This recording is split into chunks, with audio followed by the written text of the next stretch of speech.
ప్రపంచ వాణిజ్య రంగంలో మళ్ళీ ఉద్రిక్తతలు పెరుగుతున్నాయి. ట్రంప్ అడ్డదిడ్డంగా వివిధ దేశాల మీద వేసిన టారిఫ్లకి అమెరికా సుప్రీంకోర్టు చెక్ పెట్టడంతో ఇప్పుడు ట్రంప్ కొత్తగా సెక్షన్ 301 అనేది తెర మీదకి తీసుకొచ్చారు. ఈ వివిధ దేశాలు ట్రేడ్ పార్ట్నర్స్ మీద 301 దర్యాప్తులు ఇన్వెస్టిగేషన్స్ ప్రారంభిస్తానని ఆయన హెచ్చరిస్తున్నారు.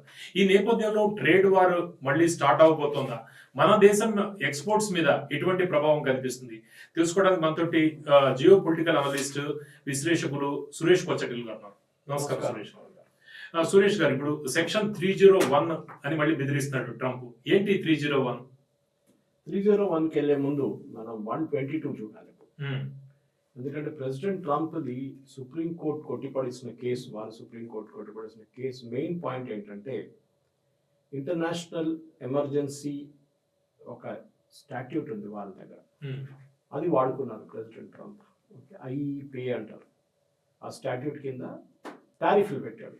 వీళ్ళ మీద 50, వాళ్ళ మీద 30, వీళ్ళ మీద 15, వాళ్ళ మీద 10, వీళ్ళ మీద 100, ఆర్థిక అత్యవసర పరిస్థితి లాంటిది పెట్టుకుంటూ వెళ్ళిపోయారు. ఇప్పుడు ప్రాబ్లం ఎక్కడ వచ్చిందంటే ఈ చట్టం ఐఈపీ అనేది ఎమర్జెన్సీ పవర్ ప్రెసిడెంట్కి ఇచ్చేది. అంటే ఎమర్జెన్సీలో వాడుకోవడానికి, ఇప్పుడు వాడుకోవడానికి కాదు. డైలీ ఎమర్జెన్సీ రాదు కదా.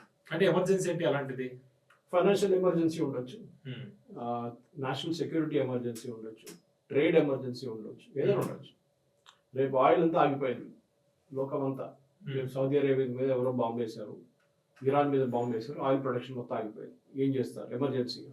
అంటే యుఎస్ కాంగ్రెస్ అవసరం లేదు అప్పుడు ఉంది. అదే అన్నా. అప్పుడు ఏం జరిగిందంటే ఈ 120 ఐఈపీ అనే యాక్ట్ శాంక్షన్స్ కి పనికొస్తుంది, కానీ మీరు టారిఫ్లు పెట్టలేరు. ఓకే ఓకే, డిఫరెన్స్ ఉంది. శాంక్షన్స్ అంటే మీరు బ్లాంకెట్ గా రేపటి నుంచి చైనా నుంచి ఏ ప్రోడక్ట్ యూఎస్ లో అనుమతించము, చైనాకి హై టెక్నాలజీ చిప్స్ మేము ఇవ్వము. శాంక్షన్స్. ఈ శాంక్షన్స్ పెట్టచ్చు, కానీ మీరు టారిఫ్లు పెట్టలేరు, అంటే ట్యాక్స్ పెట్టలేరు. వాళ్ళ టారిఫ్ అంటే మన కస్టమ్స్ డ్యూటీ, అది పెట్టలేరు. కానీ ట్రంప్ ఏం చేశారంటే ఆ పవర్ నా దగ్గర ఉందనుకొని మొదలు పెట్టాడు, చెప్పుకుంటే పోయారు. దాన్ని ఒక చిన్న యుఎస్ టాయ్ కంపెనీ వాళ్ళు కేసు వేశారు ఫస్ట్. దాని తర్వాత చాలా మంది వేశారు. చిన్న యుఎస్ టాయ్ కంపెనీ వాళ్ళు ఏమన్నారంటే మా సేల్స్ అంతా పడిపోయింది, ఎందుకంటే మేము ఇండియా నుంచి చైనా నుంచి టాయ్స్ కొనుక్కుంటుంటే అది మా పిల్లలకి ఇక్కడ మార్కెట్లో అమ్ముతుండే, ఇప్పుడు మేము అమ్మలేకపోతాం, ఎందుకంటే రేటు పెరిగిపోయింది, 50% పెరిగింది అని కేసు వేశారు. అప్పుడు యుఎస్ సుప్రీంకోర్టు దాంతోపాటు మిగతా అన్ని కేసులు కలుపుకొని చూసి ఏం చెప్పారంటే ప్రెసిడెంట్ ట్రంప్కి దీని మీద టారిఫ్ వేయడానికి అథారిటీ లేదు. Yes no authority. చెప్పాను చూడండి, శాంక్షన్ పెట్టచ్చు, కానీ టారిఫ్ పెట్టలేరు ఐఈపీ కింద. శాంక్షన్ కూడా ఇంకో సెక్షన్ కింద వస్తుంది. మీరు మాట చెప్పింది 301 చెప్పారు చూడండి, 301, 302 దాని కింద వస్తుంది అనమాట. సో ప్రెసిడెంట్ ట్రంప్ ఇప్పుడు ఏం చేయాలి? ఏం చేయలేరు. ఆయన దగ్గర 2-3 ఆప్షన్స్ ఉన్నాయి. 2-3 కాదు, చాలా ఆప్షన్స్ ఉన్నాయి, కానీ అన్నీ తిరిగి మళ్ళీ వాళ్ళ యుఎస్ కాంగ్రెస్కి వస్తుంది, అంటే వాళ్ళ పార్లమెంట్ అనుకోండి. ఇప్పుడు జరిగిన దాంట్లో ప్రెసిడెంట్ ట్రంప్ ఏం చేస్తారంటే 1974లో ఒక ట్రేడ్ యాక్ట్ వచ్చింది, 1229 అని చెప్పి. ఆ ట్రేడ్ యాక్ట్ ఆయన ముందు 10% పెడతా అని చెప్పి అనౌన్స్ చేసింది మొన్న సుప్రీంకోర్టు రూలింగ్ రాగానే. దాని తర్వాత దాన్ని పెంచి 5 కాదు 10 కాదు 15 చేస్తున్నా అని చెప్పారు. ఓకే, అది చేశారు. 15 చేసిన తర్వాత ఇప్పుడేమంటున్నారంటే నేను ఇంకా చాలా చట్టాలు నేను అన్నీ వాడుకుంటాను నేను. కానీ ఫస్ట్ అర్థం చేసుకోవాల్సింది ఏంటంటే ఈ 122 1974 యాక్ట్లో 150 రోజుల్లో, అంటే 5 నెలల్లో మీరు యుఎస్ కాంగ్రెస్ అప్రూవల్ తీసుకోవాలి. ఓకే, లేకుంటే ఇది ల్యాప్స్ అయిపోతుంది. ఫస్ట్ 10 వేసారు, దాని తర్వాత 15 వేసి అన్ని రాష్ట్రాల మీద పెట్టాల్సి వస్తుంది. ఆయనకి స్పెసిఫిక్గా చైనా మీద, భారతదేశం మీద, వాళ్ళ మీద వీళ్ళు has to put on every country in the world. అది పెద్దగా డిసడ్వాంటేజ్. ఎందుకంటే ఏం జరిగిందంటే పవన్ గారు ఈ బిల్ ప్రపోజ్ చేసినప్పుడు వాళ్ళు కూడా అదే అనుకున్నారు, ఇది ఎట్లా చేయాలని చెప్పి వాళ్ళు కూడా ఆలోచించి ఉంటారు. కాన్స్టిట్యూషన్ ప్రొవైడ్స్ యుఎస్, మన దగ్గర అంబేద్కర్ గారు చేసినట్టు వాళ్ళు కూడా దే కూడా థాట్ అబౌట్ ఇట్. వీరేం చెప్పారంటే ఒకటి యుఎస్ కాంగ్రెస్ అప్రూవల్ తీసుకోండి, అంతే కదా, పార్లమెంట్ అప్రూవల్ తీసుకోండి, మేము ఇట్లా శాంక్షన్స్ పెట్టబోతున్నాం, ఈ దేశం మీద అంతా, ఈ దేశం మీద అంతా, ఈ దేశం మీద. కానీ వాళ్ళు చేయనియరు. ఇది జరిగింది ట్రంప్కి భయం, ఎందుకంటే కాంగ్రెస్కి వెళ్లకుండా ఉండడానికి. ఈవెందో రిపబ్లికన్స్కి చిన్న ఒక మెజారిటీ ఉంది అక్కడ, కానీ కెనడా మీద ఒక బిల్ తీసుకొచ్చారు ఇట్లా శాంక్షన్స్ కోసం. అది యుఎస్ సెనెట్లో ఫెయిల్ అయిపోయింది, కాంగ్రెస్లో ఫెయిల్ అయిపోయింది, సపోర్ట్ దొరకలేదు దానికి. రిపబ్లికన్స్ లోనే లేదు. సో ఆయనకు ఒక పెద్ద టెన్షన్ ఉంది అనమాట. ఇప్పుడు ఏమంటున్నారంటే, మీరు అడిగిన ప్రశ్నకి ఇప్పుడు వద్దాం మనం. ఓకే, ఇప్పుడు 122 పక్కన పెట్టేసి 150 రోజుల లోపల రాకపోతే అంతే సంగతి. దానికన్నా ముందు ఇంకో పాయింట్, 301కి వచ్చే ముందు ఇంకో పాయింట్ ఉంది. ఇప్పుడు ప్రాబ్లం ఏమైందంటే, కొన్ని దేశాలతో వీళ్ళు ఒప్పందం చేసుకున్నారు, ట్రేడ్ డీల్ చేసుకున్నారు, మనతో చేయలేదు. ఇంకా మనతో ఫ్రేమ్వర్క్ ఏముంది, ఫ్రేమ్వర్క్ సైన్ చేశారు అంతే. అంటే ఈ ఫ్రేమ్వర్క్లో మనం పని చేసుకుందాం అంతే.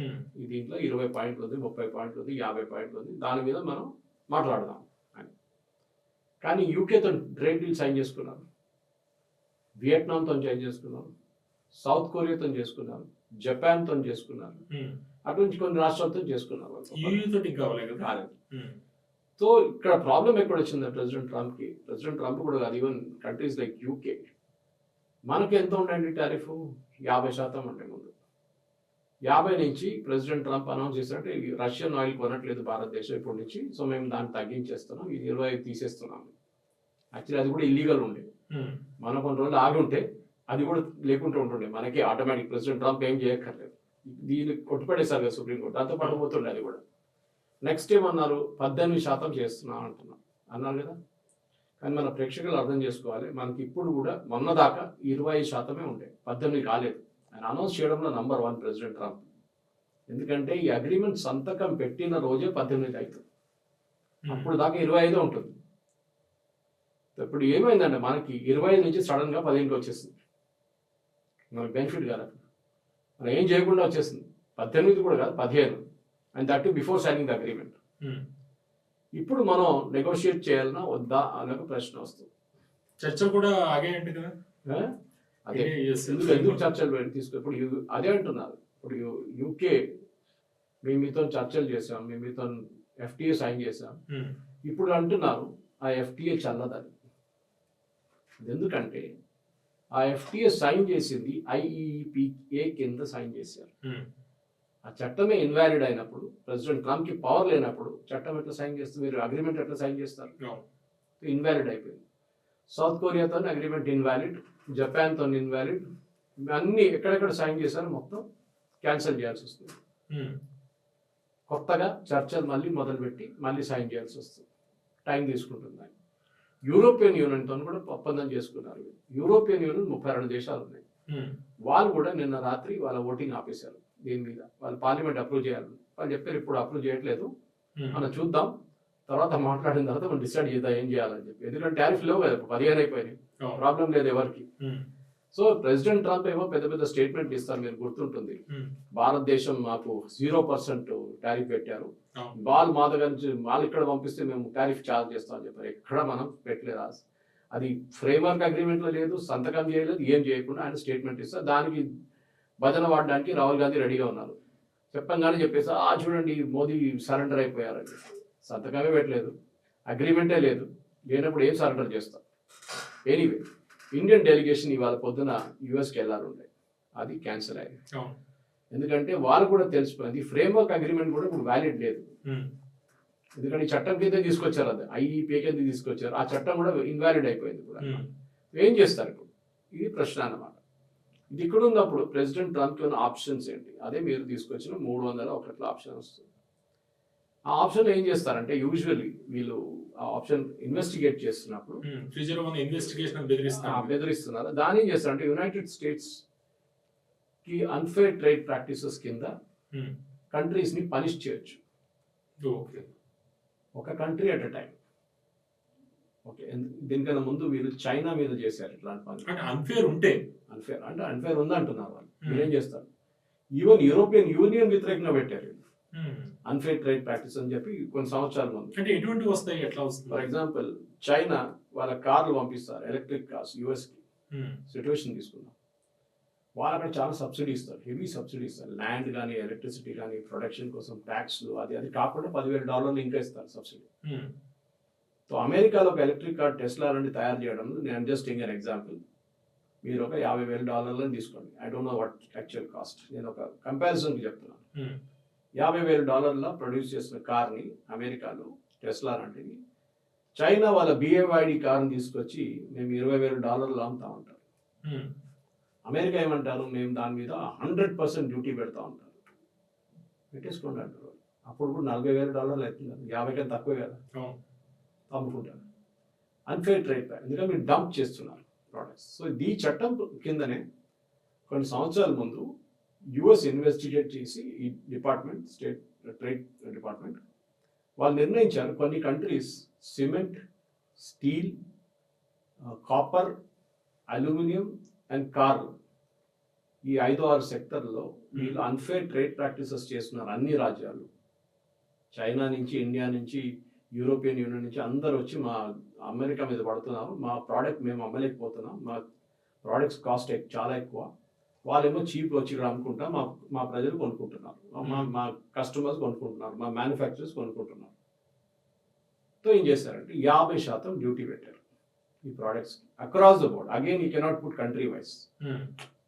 ఓకే ఓకే, ఈ దేశం నుంచి స్పెసిఫిక్ కాదు అది, అందరికి ఇవ్వాల్సి వస్తుంది ఒకటేసారి. ఇప్పుడు ట్రంప్ ఎట్లా 15% పెట్టారు, అది 50% అట్లనే వచ్చింది అక్కడి నుంచి. అక్రాస్ ద బోర్డ్ ఇవాళ కూడా ఇండియా నుంచి సిమెంట్ పంపిస్తే, చైనా నుంచి పంపిస్తాను, మెక్సికో నుంచి పంపిస్తాను, కెనడా నుంచి పంపిస్తాను, ఎక్కడి నుంచి అమెరికాకి ఇంపోర్ట్ చేస్తే, అమెరికన్ ఇంపోర్ట్ చేస్తే, మన ఎక్స్పోర్ట్ చేస్తే వాళ్ళు 50% దాని మీద టారిఫ్ వేస్తారు. చాలా క్లియర్ అన్నమాట. అట్లాంటి ప్రొటెక్షన్ తీసుకోవాలంటే ట్రంప్ అది చేయలేదు. ఆ లా ఎందుకు తీసుకొచ్చారంటే అమెరికాలో చాలా మటుకు అక్కడున్న అన్నిటికంటే పవర్ఫుల్ ట్రేడ్ యూనియన్స్, అంటే స్టీల్ సెక్టర్లో ఒకటి ఉంది, ఆటోమొబైల్ సెక్టర్లో ఒకటి ఉంది. వీళ్ళు చాలా మటుకు ఓట్స్ కంట్రోల్ చేస్తారు. వాళ్ళ మెంబర్స్ ఓట్స్ ఉంటుంది కదా, అది పబ్లిక్ మన దగ్గర మనలాగానే ఓటు కంట్రోల్ చేస్తారు. అది కాకుండా వాళ్ళు మనకు తెలిసిన అక్కడ రైతులు కూడా చాలా మటుకు యుఎస్ గవర్నమెంట్ ఓట్లన్నీ వాళ్ళ దగ్గర ఉంటుంది అనమాట. ఏ గవర్నమెంట్ రావాలని వాళ్ళే నిర్ణయిస్తారు. ఇట్లాంటి పరిస్థితుల్లోనే ఇప్పుడు ప్రెసిడెంట్ ట్రంప్కి ఏం ఆప్షన్స్ ఉందని చూడాల్సి వస్తుంది. సో ఈ ట్రేడ్ అది చెప్పాను చూడండి 50% అది అక్కడే ఉండిపోయింది. కానీ మిగతా దాని మీద ప్రెసిడెంట్ ట్రంప్ ఇప్పుడు పెట్టి, అదే టైంలో మనకి 50% పెట్టినప్పుడు కూడా పవన్ గారు కొన్ని సెక్టర్స్లో మనకి 0% ఉంటాయి. మనకి 50 నడుస్తున్నప్పుడు కూడా మనకి 0%. ఏది? ఫార్మస్యూటికల్స్. ఎందుకు? వాళ్ళకి కావాలి అవి. వాళ్ళ ప్రజలకి తక్కువ ధరలో మెడిసిన్స్ కావాలంటే ఇండియా దగ్గర నుంచి కొనుక్కోవాలి. యూరోప్ నుంచి వస్తే దానికన్నా 10 times ఎక్కువ ఉంటుంది. మన సాఫ్ట్వేర్ ఎక్స్పోర్ట్స్ అంటే వాళ్ళ వైపు నుంచి ఇంపోర్ట్స్, అది కూడా 0%. ట్యాక్స్ పెడితే ఎవరు కట్టాలి? అమెరికన్ కంపెనీ కట్టాలి. సో ఇప్పుడు జరిగింది ఏంటంటే ట్రంప్ చాలా మటుకు బోస్టింగ్లో నంబర్ 1, మీకు తెలిసింది అది. అది చేశాను, ఇది చేశాను, India dead country, dead economy, మన దగ్గర ఎస్ అని చెప్పడానికి రాహుల్ గాంధీ రెడీ ఉన్నారు, ఇట్లాంటి చెప్పుకుంటే వెళ్ళిపోతారు. సో ఆయన ఏమన్నారు కొన్ని స్పీచ్లు అక్కడ ఇక్కడ వెళ్తే, నేను $hundreds of billions we have collected through tariff అన్నారు. ఇప్పుడు చూస్తే 133 బిలియన్ కలెక్ట్ చేశారు అంతే ఒక సంవత్సరంలో. అది కూడా ఎవరు కట్టారు? అమెరికన్స్ కట్టారు. ఎగ్జాంపుల్ ఇస్తాను మీకు, టీ-షర్ట్ ఎగ్జాంపుల్ నేను ఎప్పుడు ఇస్తుంటాను. టీ-షర్టే తీసుకుందాం. ఇక్కడ నుంచి $10 ఒక టీ-షర్ట్ అమెరికాకి వెళ్ళింది. అక్కడ కస్టమ్స్లో రిలీజ్ చేయించుకోవడానికి 50% డ్యూటీ ఎవరు కట్టారు? ఇంపోర్టర్ కట్టారు. ఎవరు ఇంపోర్ట్ చేసుకున్నారు వాళ్ళు కట్టారు. ఆ ఇంపోర్టర్ ఆయన దగ్గర పెట్టుకుంటాడా? కాదు కదా, ఆయన హోల్సేలర్కి ఇస్తాడు, రీటైలర్కి ఇస్తాడు, రీటైల్ నుంచి కస్టమర్కి వెళ్తుంది. ఇప్పుడు ఈ కేసులో అన్నిటికన్నా పెద్ద పాయింట్ ఏంటంటే ఈ టాయ్ కంపెనీ పేరు చెప్పాను చూడండి. ఆ టాయ్ కంపెనీ వాళ్ళు ఏమన్నారంటే మేము $15 billion మేము వీఆర్ పేడ్ యాజ్ డ్యూటీ, అంటే టారిఫ్, ఇంక్రీజ్ టారిఫ్, మాకు అది రీఫండ్ కూడా కావాలి. ఒకటి ఇల్లీగల్, సెకండ్ మాకు కలెక్ట్ చేసిన డబ్బులు మాకు వాపస్ ఇచ్చేసారు. మేము బతుకుంటాం, దాంతో మేము బతుకుతాం, మేము లేకుంటే మేము completely will be out of business. ఇప్పుడు ప్రెసిడెంట్ ట్రంప్ ఏమంటాడు, నేను ఇయ్యను ఆ డబ్బులు, ఇవ్వాలంటే మీరు కోర్టుకి వెళ్ళండి. ఎందుకంటే ఈ జడ్జ్మెంట్లో కూడా ఆ క్లారిటీ రాలేదు. కలెక్ట్ చేసిన డబ్బులు ఇల్లీగల్ అయినప్పుడు రిటర్న్ ఇవ్వాలి కదా. కొన్ని లక్షల కోట్లు, $133 billion చాలా మందికి ఇవ్వాల్సి ఉంటుంది. ఎట్లా ఇస్తారు చెప్పండి? ఎవరికి ఇస్తారు? టీ-షర్ట్ తెప్పించుకొని కస్టమ్స్ నుంచి రిలీజ్ చేసిన ఆయనకే డబ్బులు ఇవ్వాలి. ఎందుకంటే ఆయన డబ్బులు కట్టిండు, ఆయన $5 కట్టిండు దాని మీద. కస్టమర్ పరిస్థితి ఏంటి? కానీ అది లాస్ట్ ఎవరు కొనుక్కున్నారు? కస్టమర్ కొనుక్కున్నారు. సో బెనిఫిట్ ఎవరికి వెళ్ళాలి లాస్ట్? కస్టమర్కి. ఎలా ఇస్తారు కస్టమర్కి? అది ప్రాబ్లం.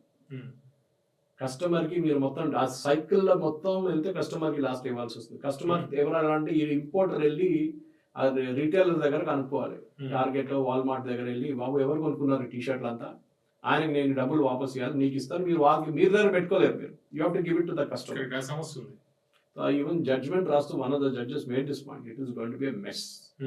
ఇది ట్రంప్ క్రియేట్ చేసిన మెస్ పవన్ గారు. దీంట్లో ఆయనకు ఒక స్టెబిలిటీ లేదు. ఒక పొలిటికల్ లీడర్ ఉన్నప్పుడు ఎప్పుడు స్టెబిలిటీ ఉండాలి. ఏం చేస్తున్నారు, ఎందుకు చేస్తున్నారు, చట్టాలు ఏంటి, ఆయనకి ఏం పట్టించుకో. ఇప్పుడు 301 అంటున్నాడు కదా, ఇది ఇన్వెస్టిగేషన్ చేస్తే మన మన ట్రేడ్ మీద, మన దేశం మీద ఎంత ప్రభావం పడుతుంది, ఎంత టైం పడుతుంది ఇదంతా ప్రాసెస్ అవ్వడానికి? 301 ఒక పెద్ద ప్రాసెస్. ఫస్ట్ ఏం చేయాలంటే అది యాక్చువల్లీ ఒక 301 to 310 చాలా సెక్షన్స్ ఉన్నాయి. దాని కాంబినేషన్ గా 301 అంటాం అన్నమాట. The trade act of 1974 US లో ఒక relief from unfair trade practices. నేను చెప్పాను చూడండి, ఒకసారి ఎగ్జాంపుల్ ఇచ్చాను మీకు. సిమెంట్ కానీ స్టీల్ కానీ ఇట్లాంటి ప్రోడక్ట్స్ డంపింగ్ చేస్తారు యుఎస్ లో. మన దగ్గర చైనా చేస్తుండే ఇదే పని. స్టీల్ కూడా వచ్చి డంప్ చేస్తుండే, సోలార్ ప్యానల్స్ డంప్ చేస్తుండే. మనం ఏం చేస్తాం, డ్యూటీలు పెట్టాం దాని మీద, డంపింగ్ డ్యూటీలు పెట్టాం. సో దట్ మన లోకల్ ఇండస్ట్రీ ప్రొటెక్ట్ చేయాలని చెప్పేసి. లేకుంటే మన స్టీల్ కంపెనీలు మూతపడుతుంది, అల్యూమినియం కంపెనీ కూడా మూతపడుతుంది. దానికోసం ఈ relief from unfair trade practices అది కలెక్టివ్లీ దాని సెక్షన్ 301 అంటారు వీళ్ళు. దీంట్లో ఏం చేస్తారంటే యుఎస్ కాంగ్రెస్ దగ్గర వెళ్తారు. ఫస్ట్ గవర్నమెంట్, ట్రంప్ గవర్నమెంట్ అనుకోండి, యుఎస్ కాంగ్రెస్ దగ్గర వెళ్ళి ఏం చెప్తారంటే, చూడండి ఈ కంట్రీ ఉంది చైనా, వీళ్ళు అసలు వాళ్ళ చట్టం లేదు, ఏం లేదు, ఎట్లానో సబ్సిడీ ఇస్తున్నారు, హెవీ సబ్సిడీ ఇచ్చి మన దగ్గర వచ్చి మన ఇండస్ట్రీని ధ్వంసం చేస్తున్నారు. వాళ్ళు ఎన్నో ప్రోడక్ట్స్ ఉన్నాయి, వందలాది ప్రోడక్ట్స్ ఉన్నాయి, అన్ని వచ్చి మన దగ్గర డంప్ చేస్తున్నారు. మనం ఎంత డ్యూటీ పెట్టినా కానీ వాళ్ళ ప్రోడక్ట్ అప్పుడు కూడా చీప్ ఉంటుంది, మన ఇండస్ట్రీ డిస్ట్రాయ్ అయిపోతుంది. మీరు ఇన్వెస్టిగేట్ చేయడానికి నాకు పవర్ ఇవ్వమని చెప్పి యుఎస్ ట్రేడ్ రిప్రజెంటేటివ్ అడుగుతారు. కాంగ్రెస్ ఏమంటారు, ఎస్ ప్లీజ్ గో హెడ్ అంటారు వాళ్ళ parliament. Go head and investigate. So వాళ్ళు ఏం చేస్తారంటే ఫస్ట్ ఈ కంట్రీ పిలిపిస్తారు. బాబు చూడు ఇది ప్రాబ్లం ఉంది, మీరు ఇట్లాంటి పని చేస్తున్నారు, మేము మీ మీద ఒక ఎంక్వైరీ నడిపిస్తున్నాం, మీకేం చెప్పాలంటారు. వాళ్ళు చెప్తారు వాళ్ళ పాయింట్ ఆఫ్ వ్యూ. కాదు, మేమేం సబ్సిడీ ఏమి ఇవ్వట్లేదు, మేము డంపింగ్ చేయట్లేదు, ఇది మా ల్యాండెడ్ కాస్ట్, అది ఇది అని చెప్పి ఆర్గ్యూ చేస్తారు వాళ్ళు. దొంగ ఎప్పుడు చెప్పారు కదా, దొంగతనం చేసేయండి పుడతాయని చెప్తారు. సో ఇంతే సంగతి ఇది కూడా. సో దాని తర్వాత ఏం చేస్తారంటే వీళ్ళు ఇన్వెస్టిగేషన్ మొదలు పెడతారు. ఇండస్ట్రీస్ దగ్గర వెళ్తారు, స్టీల్ ఇండస్ట్రీ వాళ్ళ మేజర్ దగ్గర వెళ్ళి అడుగుతారు, అన్ని కంపెనీల దగ్గర అడుగుతారు, బాబు ప్రాబ్లం ఏంటి, మీ ప్రొడక్షన్ కాస్ట్ ఎంత పర్ టన్ సార్, ఇన్ని డాలర్లు పర్ టన్. వాళ్ళు ఎంతగా అమ్ముతున్నారు, ఇన్ని డాలర్లు పర్ టన్, చాలా తక్కువ సార్, మేము అమ్మలేకపోతున్నాం మార్కెట్లో. సిమెంట్ వాళ్ళ దగ్గర వెళ్తారు, అందరి దగ్గర వెళ్ళి కంప్లీట్ ఇన్వెస్టిగేషన్ చేస్తారన్నమాట. చేసిన తర్వాత దాన్ని మళ్ళీ కాంగ్రెస్ ముందు తీసుకొస్తారు.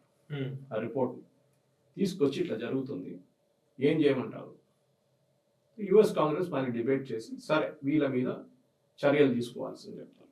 ఇది ఆ చర్య ఏంటి, వీళ్ళ మీద బ్లాంకెట్ శాంక్షన్స్ పెడతారు, లేకుంటే టారిఫ్ పెడతారు. అది యుఎస్ కాంగ్రెస్ కి పవర్ ఉంది, అది ప్రెసిడెంట్ ట్రంప్ డైరెక్ట్లీ పెట్టలేరు. So let us have a clarity on that. ఇప్పుడు మనం చెప్పింది ఈ సెక్షన్ చూడండి, మనం దీనికన్నా చెప్పిన 122 అని చెప్పిన సెక్షన్ చూడండి, అది 5 నెలల్లో ల్యాప్స్ అయిపోతుంది. 5 నెలల లోపలే యుఎస్ కాంగ్రెస్ దీన్ని ఫస్ట్ తీసుకోవాలి, డిబేట్కి తీసుకొని డిబేట్ చేసి పెట్టాలన్నా వీళ్ళకి అప్రూవల్ ఇవ్వాలన్నా వద్దా అని డిసైడ్ చేసి mostly it will be no. అవకాశం లేదు, ఎందుకంటే రిపబ్లికన్స్ దీనికన్నా పెద్ద ప్రాబ్లం ఏంటంటే ప్రతి దేశం మీద టారిఫ్ పెట్టే ముందు ఆ దేశానికి నోటీస్ ఇవ్వాల్సి వస్తుంది. ఫస్ట్ కాంగ్రెస్ నోటిఫై చేస్తారు, వాళ్ళ కాంగ్రెస్ మేము ఈ దేశం మీద 25% డ్యూటీ పెట్టబోతున్నాం, మన మీద పెట్టినట్లు. అప్పుడు యుఎస్ కాంగ్రెస్ లో దాన్ని డిబేట్ చేస్తారు, ఎందుకు పెడుతున్నారు. కొంతమంది అపోజ్ చేస్తారు, కొంతమంది అగ్రీ చేస్తారు, లేదు పెట్టకూడదు అంటారు. లాస్ట్ లో ఓటింగ్ ఉంటుంది, ఆ ఓటింగ్ తోనే నిర్ణయం వస్తుంది అది మనం పెట్టాలన్నా వద్దా అని చెప్పేసి. దాని తర్వాత దాని నోటిఫికేషన్ కోసం మళ్ళీ 4 వారాలు తీసుకుంటారు.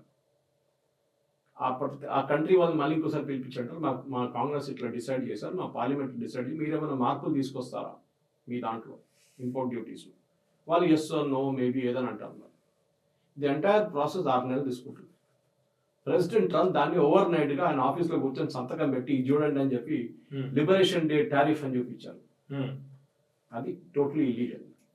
అంటే సురేష్ గారు, జనరల్ గా ఒక లేమ్యాన్ యాంగిల్ లో మనం మాట్లాడితే WTO ఒకటి ఉంది, వరల్డ్ ట్రేడ్ ఆర్గనైజేషన్, పోయింది, అది పోయింది కంప్లీట్లీ. ఇప్పుడు గ్లోబల్ ట్రేడ్ రూల్స్ కొన్ని ఉంటాయి కదా, అవి ఏం లేవు ఇప్పుడు. ఏం లేవు, ప్రతి దేశం వాళ్ళకి కావాల్సిన వాళ్ళు చేసుకుంటున్నారు. మనకు యూరోపియన్ యూనియన్ తో ఒప్పందం చేయాలంటే, మనకు ట్రేడ్ డీల్ కావాలంటే మనం చేసుకున్నాం, మేము ఎవరినైనా అడగలేదు. మనం యుఎస్ కి యూరోప్ తో చేయించుకోవాలంటే యూకే వాళ్ళు చేసుకున్నారు, జపాన్ తో కావాలి వాళ్ళు చేసుకున్నారు. ఈ జపాన్, కొరియా, యుఎస్, యూకే వీళ్ళందరూ యుఎస్ ప్రొటెక్షన్లో ఉంటారు ఇప్పుడు, army protection, arm forces protection. ఎందుకంటే వాళ్ళ మీద ఎవరైనా దాడి చేస్తే అంత పెద్ద ఆర్మీ లేదు వాళ్ళ దగ్గర, వాళ్ళు కాపాడుకోవడానికి యుఎస్ఏ రావాలి. సో యుఎస్ ఏం చెప్తే వాళ్ళు వింటారు. చూడరా ఇట్లా సైన్ చేసి సంతకం పెట్టమంటే పెట్టేస్తారు వాళ్ళు ఇమీడియట్గా, ఎందుకంటే వాళ్ళు they are under US protection. మనకు ఆ ప్రాబ్లం లేదు, మనకి ఎవరు ప్రొటెక్షన్ అక్కర్లేదు మనకి. సో మన దగ్గర కూడా అడగకుండా వీళ్ళు టారిఫ్లు పెట్టారు, అప్పుడు ఇల్లీగల్ అని వచ్చేస్తుంది. ఇన్ఫాక్ట్ ఈ కేసులు ఆర్గ్యూ చేసిన ఇద్దరు leading advocates for people of Indian origin, Neal కట్యాలని చెప్పాక ఆయన వాళ్ళే. సో దానికోసం ప్రెసిడెంట్ ట్రంప్ ఇంకా కోపం ఉంది.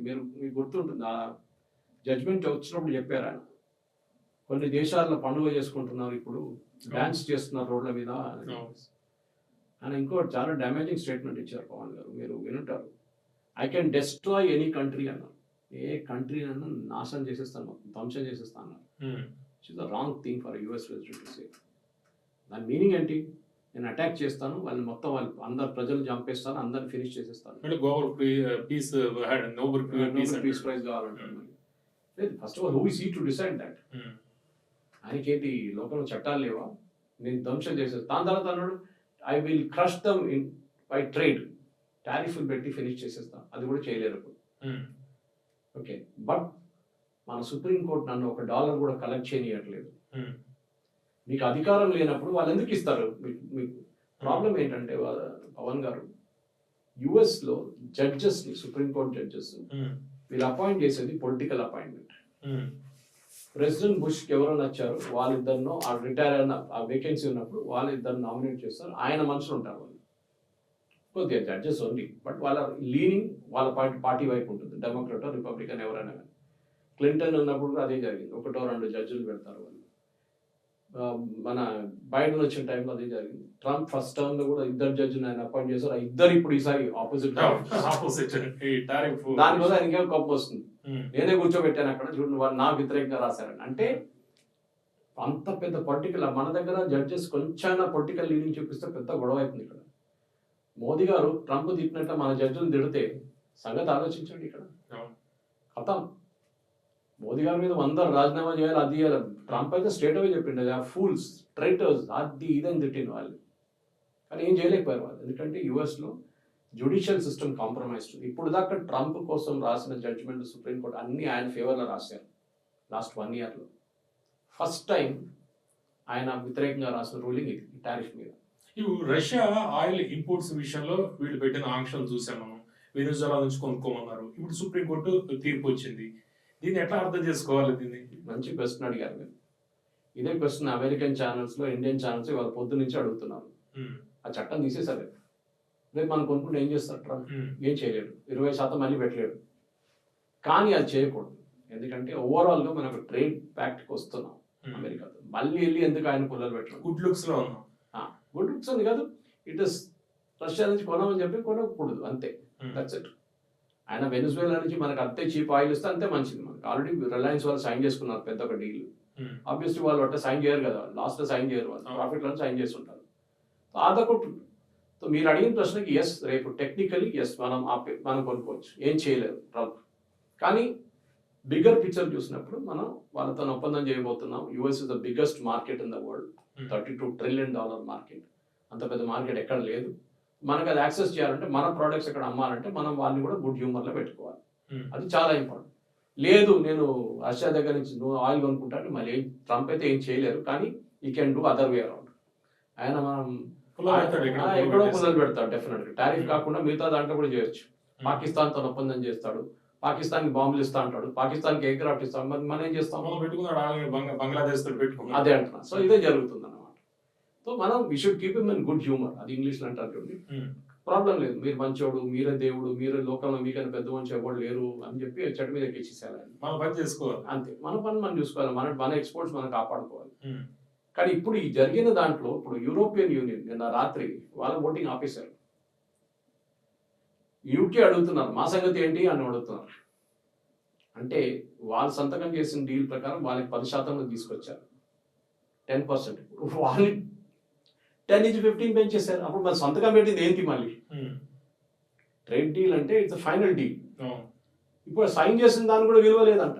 మనదైతే ట్రేడ్ డీల్ కాదు, ఫ్రేమ్ వర్క్ ఇంకా. మన ఫ్రేమ్ వర్క్ మన ఇంకా లక్కీ మనం దానికోసం ఆపేసుకున్నాం. మన వాళ్ళు వెళ్ళొద్దు, ఇక్కడ కూర్చో. ప్రొఫెసర్ జెఫ్రీ సాక్స్ అని చెప్పారు కొలంబియా యూనివర్సిటీ దాంట్లో చాలా క్లియర్గా అని చెప్పారు, వెళ్ళకండి, ఇక్కడ ఉండండి, Indian delegation should not go. ముందు వాళ్ళు నిర్ణయించుకోండి. ఎందుకంటే ఇది ఈ చట్టం కొట్టుపడేసినప్పుడు సెక్షన్ 122 కింద, దానికన్నా ముందు సారీ సెక్షన్ 120 కదా, ఐఈపీ కింద ప్రతి అగ్రిమెంట్ సైన్ చేస్తుంది ఐఈపీ మీదే, ఎకనామిక్ ఎమర్జెన్సీ. ఆ టారిఫ్ల మీద సైన్ చేశారు. కొట్టుపడేసినప్పుడు మళ్ళీ ఇదేముంటుంది, డీల్ ఉండదు, డీల్ క్యాన్సిల్ అయిపోయింది. ఇప్పుడు యూకేకి ప్రాబ్లం ఇది, యూరోపియన్ యూనియన్కి ప్రాబ్లం ఇది, మళ్ళీ నెగోషియేట్ చేయాల్సి వస్తుంది అన్ని. ఎందుకంటే కొత్త టారిఫ్ మీద నెగోషియేట్ చేయాలి. ఇప్పుడు $15 పెట్టుకుని నెగోషియేట్ చేయాల్సి వస్తుంది. ముందు $40 $30 మీద నెగోషియేట్ చేశారు, మీరు తగ్గించండి మేము తగ్గిస్తాం. ఇప్పుడు మనం చెప్తాం, నాకు తగ్గించడానికి ఏముంది, 15 కదా మేము మేనేజ్ చేసుకుంటాం, మీ వైపు నుంచి వచ్చేప్పుడు మేము 15 చాలు కాదు కదా, మాకు జీరోలు కావాలంట. అదేంటో జీరోలు ఇస్తారు. సురేష్ గారు, ఇప్పుడు ఎప్పటి నుంచో వ్యాపారం చేస్తున్న వాళ్ళు ఓకే, ఇప్పుడు కొత్తగా ఈ డీలు ఫ్రేమ్ వర్క్ ఇవన్నీ జరుగుతున్న నేపథ్యంలో ఒక అనిశ్చితతే ఉంది యుఎస్ తోటి చేయడానికి. ఎక్స్పోర్టర్స్ స్ట్రాటజీ ఎట్లా ఉండాలి? వాళ్ళు మార్కెట్ ఎక్స్పాండ్ చేస్తున్నారు, మిగతా దేశాలు చూసుకుంటున్నారు, అదంతే, ఎప్పుడు అంతే జరుగుతుంది. ఫర్ ఎగ్జాంపుల్ మన షిమ్స్ మీకు చెప్పుకుంటాను దీనికన్నా ముందు, షిమ్స్ ఎక్స్పోర్ట్ చేసింది మనం 23-24లో 40,000 కోట్లు యుఎస్కి.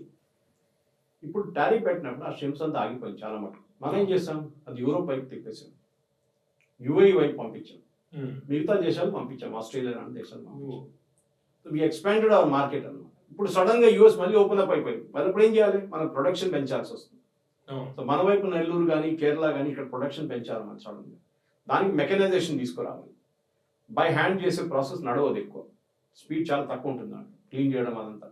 సో లాస్ట్ బడ్జెట్లో నిర్మలా సీతారామన్ గారు ఈ బడ్జెట్లో కొత్త మెకనైజేషన్ తీసుకొచ్చారు, దాని మీద ట్యాక్స్ డ్యూటీ తగ్గించారు షింప్ క్లీనింగ్ మిషన్ కోసం. ఇదే స్ట్రాటజీ అన్నమాట. సో మనం ఎప్పుడైనా కానీ యుఎస్ మీద డిపెండ్ కాకుండా, ఎందుకంటే ఈయన పొద్దున్న చేసి ఒకటి అంటాడు, సాయంత్రం ఇంకోటి అంటాడు ట్రంప్. కోట్లు ఏమంటాయో తెలియదు. అది సంతకం పెట్టిన యూకే ఏడుస్తున్నారు ఇప్పుడు, మా సంగతి ఏంటి, మీరు మేము 10% పెట్టుకొని మేము పండుగ వేసుకుంటే మీరు సడన్ గా వచ్చి 15 పెంచేసారు, మేమేం చేయాలి ఇప్పుడు అని ట్రంప్ చేయలేడు. ఏంటి, ఎందుకంటే పెట్టేసి అందరు పెట్టాలి, లేకుంటే ఎవరు పెట్టకూడదు. ఓకే, వచ్చే 12 నెలల్లో అంటే 1 ఇయర్లో, అంటే ఇప్పుడు ఫ్రేమ్ వర్క్ నడుస్తుంది, ఈ చర్చలు ఏమో కొద్దిగా స్లో అవుతున్నాయి, ఆగాయి, ప్రస్తుతానికి ఆగాయి.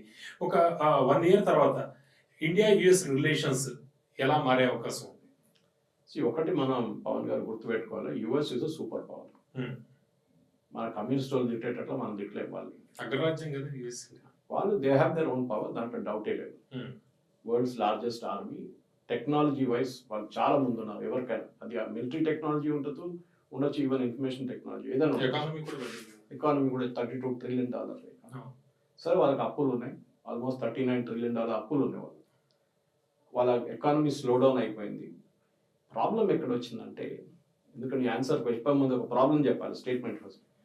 ట్రంప్ అనుకున్నారు టారిఫ్లు తీసుకొస్తే వాళ్ళ బయట ఉన్న ఇండస్ట్రీ వాళ్ళంతా వచ్చి వాళ్ళ కంట్రీలో ఇండస్ట్రీ పెట్టుకుంటారు. ఇప్పుడు మీరు ఒక ఫోన్ మ్యానుఫ్యాక్చరింగ్ కంపెనీ నడిపిస్తున్నారు ఇండియాలో, మీ మీద నేను 40% పెట్టాను టారిఫ్. అప్పుడు మీరేం చేస్తారు, అరే ఇంత పెట్టి అక్కడ అమెరికాలో అమ్ముకోవాలంటే కాదు, నేను పనిచేస్తాను అమెరికాలోనే కంపెనీ పెడతాను, అప్పుడు అక్కడ ఉన్న వాళ్ళకి ఉద్యోగం వస్తుంది. అది ట్రంప్ స్ట్రాటజీ ఉంది. Make America great again. అంతే, manufacturing, bring back manufacturing to America. అది జరగలేదు, కార్ జరగట్లేదు, టెక్నాలజీ కంపెనీస్ రావట్లేదు, ఓన్లీ ఎన్విడియా లాంటి కంపెనీస్, కొన్ని చిప్ మ్యానుఫ్యాక్చరింగ్ కంపెనీస్ ఉన్నాయి, అది అక్కడ ఉన్నారు వాళ్ళు ఇప్పటి నుంచి. కానీ బయట నుంచి కొత్త కార్ మ్యానుఫ్యాక్చరింగ్, స్టీల్ మ్యానుఫ్యాక్చరింగ్ ఏం రావట్లేదు. అది ఎక్కడుంది అక్కడ ఉండిపోయారు. ఎందుకంటే ఇనీషియల్ డేస్ మీకు గుర్తుంటుంది, ఎవరినో పిలిపించి వీళ్ళు 500 బిలియన్, వీళ్ళు 500 బిలియన్, వీళ్ళు 1 ట్రిలియన్, వీళ్ళందరూ ఇన్వెస్ట్ చేయబోతున్నారు యుఎస్లో, ఫ్యాక్టరీలు పెడతారు. వాళ్ళు బయటకు వచ్చి ఏ ఫ్యాక్టరీ మాకు తెలియదు అంటున్నారు. ఇది సంగతి అనమాట. ఆయనకి అనౌన్స్మెంట్ ఒకటి షో మ్యాన్ లాగా అనమాట. ఆయన చెప్పేది మాట ఎవరు సీరియస్గా తీసుకోకర్లేదు. యూజువల్లీ అమెరికన్ ప్రెసిడెంట్ మాట్లాడి సీరియస్గా తీసుకుంటారు, కానీ ఈ కేసులో అది లేదు పవన్ గారు. అండ్ డెఫినెట్లీ ఇక ముందుకు వెళ్తే మీరు అడిగిన ప్రశ్నకి ఎస్, ఏముండబోతుంది, మన పరిస్థితి ఏంటి, అమెరికా పరిస్థితి ఏంటంటే మనం ఏం ప్రెడిక్ట్ చేయలేము. ప్రెసిడెంట్ ట్రంప్ ఉన్నదాకా మనం ఏం ప్రెడిక్ట్ చేయాలి. ఇప్పుడు మనం ప్రెడిక్ట్ చేయొచ్చు కొంచెమైనా, ఎందుకంటే ఆయనకున్న ఆప్షన్స్ మన ముందు ఉంది. ఇప్పుడు మీరు చెప్పినట్టు సెక్షన్ 301 కానీ 122 ఉంది, అది కాకుండా ఇంకా కొన్ని చట్టాలు ఉంది. కానీ అంత బ్లాంకెట్ గా కూర్చొని ఆఫీస్ లో కూర్చొని వైట్ హౌస్ లో కూర్చొని ఓవల్ రూమ్ లో సైన్ చేసి సంతకం పెట్టి ఇట్లా చూపించడం నడవదు ఇప్పటి నుంచి. వాళ్ళ దాంట్లో బిల్ట్ ఇన్ ప్రొటెక్షన్ ఏంటంటే మీకు ఏమైనా చట్టాలు మార్చాలంటే లేకుంటే టారిఫ్లు పెట్టాలంటే it should be done by the parliament, వాళ్ళ కాంగ్రెస్, యుఎస్ కాంగ్రెస్. మీకు అధికారం లేదు యాజ్ అ ప్రెసిడెంట్, మీకు అధికారం ఉంటే మిగతా దాంట్లో. కానీ ఇట్లాంటి ట్యాక్స్ ఇంపోజ్ చేయడంలో, టారిఫ్ ఇంపోజ్ చేయడంలో ప్రెసిడెంట్ కి అథారిటీ లేదు. That is the bottom line. కొన్ని ఎక్సెప్షన్స్ ఉన్నాయి, మేము చెప్పాను చూడండి 301 లాగానో మిగతా కొన్ని ఎక్సెప్షన్స్, కానీ it is not a blanket exception. ముందట్లా కాదు వీళ్ళకి 50, వాడికి 40, వీడికి 30, వాడికి నచ్చట్లేదు వాడు 70 పెట్టు, వాడికి చైనాకి 140 పెట్టు, 240 పెట్టు, ఏంటది మజాక. That part is gone. ఇప్పుడైనా కొంచెం ప్రెడిక్టబిలిటీ రావాలి. ప్రెసిడెంట్ ట్రంప్ అయితే టోటలీ డౌన్ ఉన్నారు ఇప్పుడు, ఎందుకంటే మిడ్ టర్మ్ పోల్స్ రాబోతుంది. ఈ 150 రోజులు ఈ 122 కింద ఉన్నది కరెక్ట్ మిడ్ టర్మ్ పోల్స్ కింద ముందు వస్తుంది. అది పోయింది అనుకోండి, అమెరికా టారిఫ్ మళ్ళీ 0 అయిపోతుంది. అమెరికన్ ఎక్స్పోర్ట్, అమెరికన్ ఎకానమీ మొత్తం ఇంపీచ్మెంట్ అంటున్నారు మళ్ళీ. అది ఆయన అంటున్నాడు, వాళ్ళేమనలేదు. ఈయనే అంటున్నాడు, ఈయన భయపడిపిస్తున్నాడు రిపబ్లికన్స్. వాళ్ళు గెలిస్తే మిడ్ టర్మ్ పోల్స్ నన్ను ఇంపీచ్ చేస్తారు. ప్రజలే అక్కడ విసుకుపోయారు. ప్రతి అమెరికన్ ఫ్యామిలీ వాళ్ళ అనాలిసిస్ ప్రకారం $1,700 ఎక్కువ కట్టారు లాస్ట్ 1 year లో వాళ్ళ ఇంటి సరుకులు కొనుక్కోవడానికి. $1,700 పర్ ఫ్యామిలీ యావరేజ్. కొంతమందికి ఎక్కువ ఉండొచ్చు, కొంతమంది తక్కువ ఉండొచ్చు, కానీ యావరేజ్ $1,700. వాళ్ళు ఎవ్వరు ట్రంప్ని మర్చిపోరు ఎలక్షన్కి ఓట్ వేసేటప్పుడు. డెఫినెట్గా ఆయన తీసి పక్కన పడేస్తారు. అంటే ఆయన ఓటింగ్ కాదు ఇప్పుడు, it's not presidential voting, but midterm polls దాంట్లో ఎలక్ట్ అయ్యే సెనేటర్స్ కానీ కాంగ్రెస్ మెన్ కానీ వాళ్ళు పోతారు రిపబ్లికన్ పైకి. అది వెళ్ళిపోతే మెజారిటీ డెమోక్రాట్ చేతి వస్తే వాళ్ళు ఒక్క బిల్ కూడా పాస్ చేయనివ్వరు వీళ్ళకి. President Trump totally lame duck weak president అయిపోతారు. దాని తర్వాత మాట్లాడవచ్చు, పెద్ద పెద్ద స్టేట్మెంట్ ఇవ్వచ్చు, కానీ ఏం చేయలేరు. ఇది వాస్తవం. అమెరికాలోని సుప్రీంకోర్టు వెలువరించిన తాజా తీర్పు నేపథ్యంలో ట్రంప్ కొత్త సెక్షన్స్ అన్ని కూడా తీసుకొస్తున్నారు. 122 కావచ్చు, 301 కావచ్చు. ఇవన్నీ కూడా టారిఫ్ల విషయంలో సొంతంగా నిర్ణయం తీసుకునే వెసులుబాటు ఉండే చట్టాలు ఇవన్నీ. అయితే ఏం తీసుకున్నా కూడా ట్రంప్ ఓవరాల్ గా ఇమేజ్ తగ్గుతోంది. ఈ కొత్తగా తీసుకొస్తున్న టారిఫ్లు, ఈ వివిధ సెక్షన్లు వాడుతున్నవన్నీ కూడా చివరి దాకా నిలబడే అవకాశం కూడా లేదు అనేది సురేష్ కొచ్చటిల్ గారు చెబుతున్నారు. Thank you sir. నమస్కారం.